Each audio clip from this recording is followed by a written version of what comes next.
Baik, sebelum saya sampaikan apa panduan penjelasan langsung dari beliau-beliau ini, ada satu poin penting yang harus sudah selesai sebelum bicara teknis. Karena mereka adalah ahli Quran, mereka paham persis kata tijarah, kata bai', kata syira dalam Quran. Perdagangan, jual beli atau beli jual, mereka paham persis dalam Quran. Itu dulu, karena itu panduan mereka sebelum yang lain. Mereka paham betul bahwa ternyata Allah ingin mengajak kita berpikir bahwa tema perdagangan jual beli itu bukan cuma tema duniawi, tapi tema ukhrawi juga. Selain tema dunia, kita jual beli berbisnis di tema dunia, karena tiga-tiganya ini pedagang, tiga-tiganya. Ternyata juga ingin Allah sampaikan tentang perdagangan akhirat sifatnya, ya, dan itu dalam beberapa ayat dalam Al-Quranul Karim. Hal adullukum ala tijaratin tunjikum min adzabin alim, umpamanya, maukah aku tunjukkan kalian perdagangan yang menyelamatkan kalian dari azab yang pedih. Ini tentang perdagangan, tijarah, jangan, dan seterusnya. Saya tidak bahas panjang itu. Itu kemudian segala hal perdagangan dengan semua jenisnya, dari mulai akadnya sampai model transaksinya dan seterusnya, tidak boleh ada pelanggaran syariat. Oke, ini sudah selesai nih. Yang begini kalau di kita belum selesai, ya belum berarti. Ini karena yang mau disampaikan ini adalah teknis sekali. Teknis sekali. Kan ini kan yang antum tunggu, teknis sekali. Tapi harus selesai di dua hal itu. Yang pertama, kita harus mengerti tentang tema perdagangan dengan Allah. Perdagangan muslim itu di dunia sampai di akhirat. Dan yang kedua, jauhi segala hal di dalam urusan bisnis perdagangan yang melanggar syariat. Itu dulu diselesaikan. Ya, jadi kalau masih nyangkut syubhat, nyangkut riba, nyangkut gharar, nyangkut tipu menipu, nyangkut, itu belum masuk di pembahasan kita. Mau antum tiru sekalipun, jadi nggak akan sama. Paham ya? Karena pondasinya beda. Pondasi yang berbeda, antum bangun bangunan yang tinggi, yang terjadi malah roboh. Baik, sekarang saya bacakan tentang kalimat Utsman radhiyallahu anhu. Bagaimana Utsman radhiyallahu anhu beliau mencapai harta sebanyak itu. Beliau mengatakan, kuntu u'alij wa unammi wala azdari ribhan wala ashtari syaikhan wa aj'alur ra'sa ra'sain. 5 poin. 5 poin. 1. Kuntu u'alij. Aku ini u'alij. Kata u'alij itu kalau sebenarnya kata ilaj artinya obat, Pak, sebenarnya, ngobati sebenarnya. Tapi maksudnya adalah saya terjun. Jadi saya langsung yang terjun ngurusi bisnis ini. U'alij.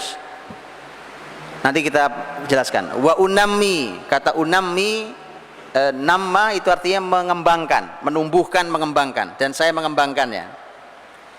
Wala azdari ribhan, saya tidak meremehkan keuntungan. Wala asyari syaikhan, saya tidak membeli yang tua. Istilah-istilahnya ini, saya tidak membeli. Syaikh artinya tua kan?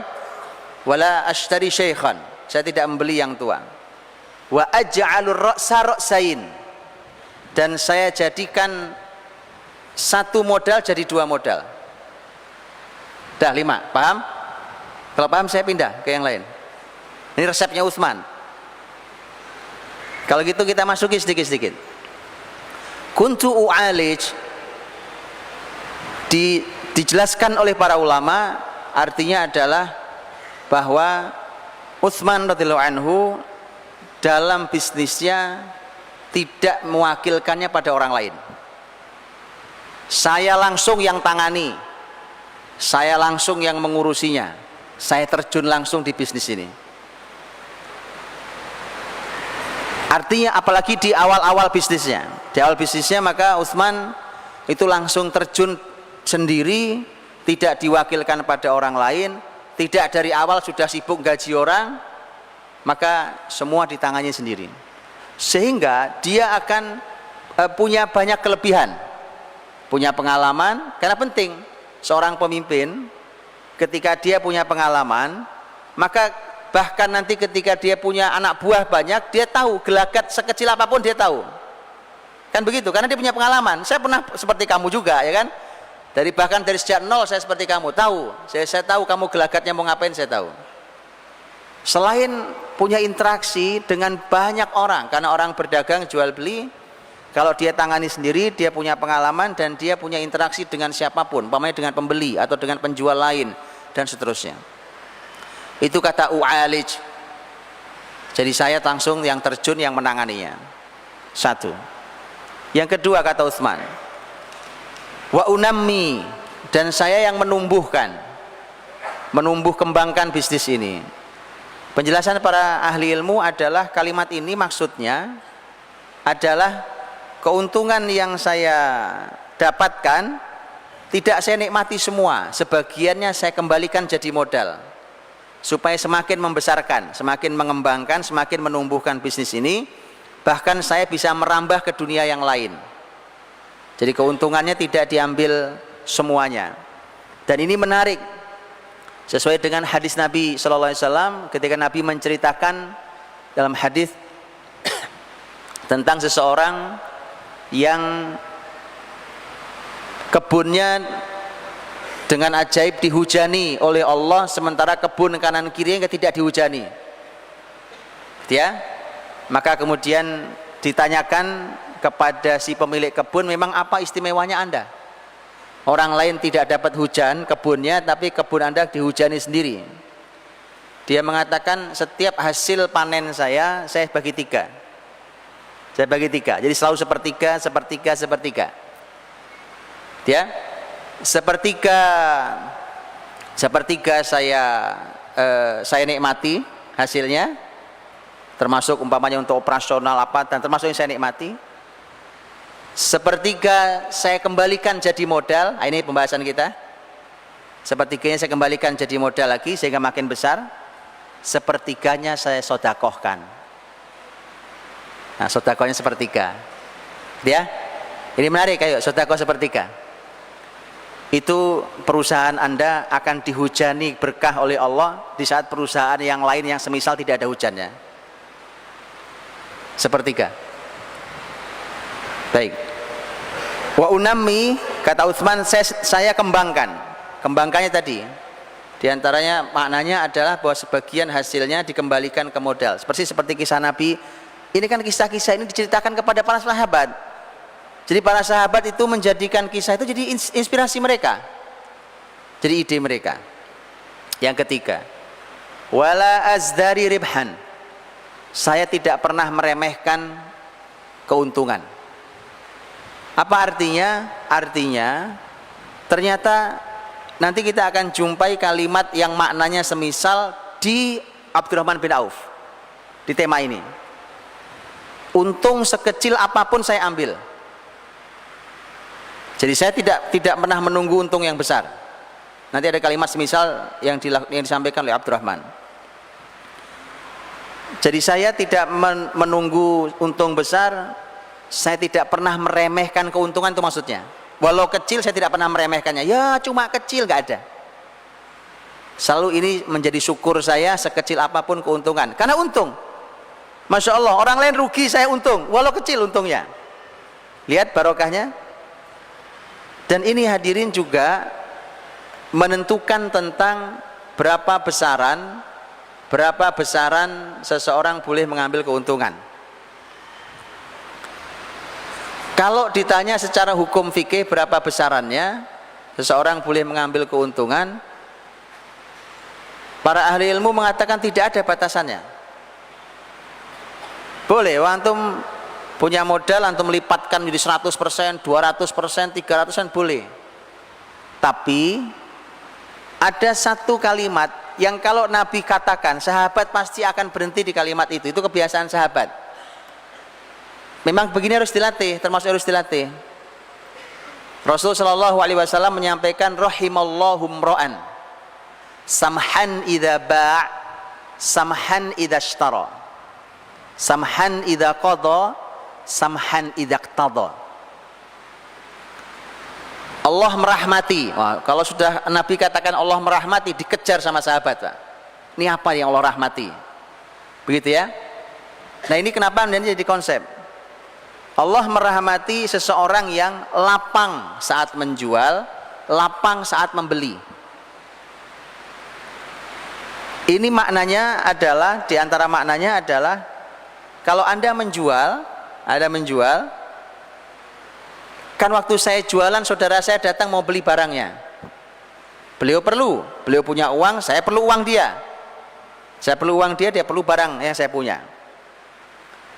Maka dia tawar dengan harga yang saya tahu saya sudah dapat untung, saya tahu modal saya. Maka Allah merahmati seseorang yang lapang saat menjual. Ngerti maksudnya?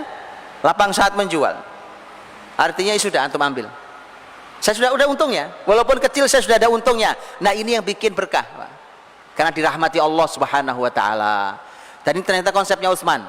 Wala azdari ribhan. Saya tidak pernah meremehkan keuntungan. Semua saya syukuri, sekecil apapun, justru itu jadi konsepnya nanti. Abdurrahman lebih jelas nanti kalimatnya, itu ternyata malah konsepnya. Ngambil untung tidak banyak-banyak, dengan itu maka perputarannya percepat. Kurang lebih begitu. Ya. Wala ashtari syaikhan. Saya tidak membeli yang tua. Kata syekh artinya tua. Kalau bicaranya adalah barang umpamanya, maka saya tidak membeli barang yang stok lama. Karena ternyata tetap saja orang nyari yang baru. Kalau orang beli gandum gitu nanya, ini gandum kapan nih? Atau dilihat-lihat gini, ini kayaknya udah lama nih gandum nih, gitu ya. Tetap saja orang yang baru. Ternyata Utsman mengatakan kalau saya tidak membeli barang yang sudah numpuk lama gitu ya, sudah tersimpan lama, kemudian saya tidak beli gitu, saya cari yang baru. Wala ashtari syaikhan. Wa aj'alur ra'sa ra'sain. Dan saya jadikan ra's artinya kepala, artinya modal. Saya jadikan modal, satu modal jadi dua modal. Apa artinya? Kalau saya meletakkan uang saya umpamanya punya uang nih. Umpamanya uangnya 1000 dinar. Gitu ya. Ini ada satu bisnis. Saya tidak akan letakkan 1000 dinar uang saya ini kepada satu bisnis ini. Tapi akan saya pecah modal ini jadi dua. Ada bisnis A, ada bisnis B. Maka saya pecah jadi dua. Resikonya ada. Resikonya adalah saya tidak bisa banyak menguasai modal di sini. Karena harusnya 1000 jadi cuma 500 mungkin. Harusnya saya kuasai saham sekian, ternyata saya tidak kuasai saham sekian. Wa aj'alur ra'sa ra'sain. Saya jadikan seperti itu. Salah satu penjelasan yang lain adalah kalau saya menjual barang, kata Utsman, penjelasannya bukan kata Utsman ya. Penjelasannya, kalau saya jual barang begitu. Kalau saya punya tanah, saya jual ini dengan 1000 umpamanya, 1000 dirham umpamanya, maka daripada cuma 1000 saya belah jadi dua tanah saya kafling.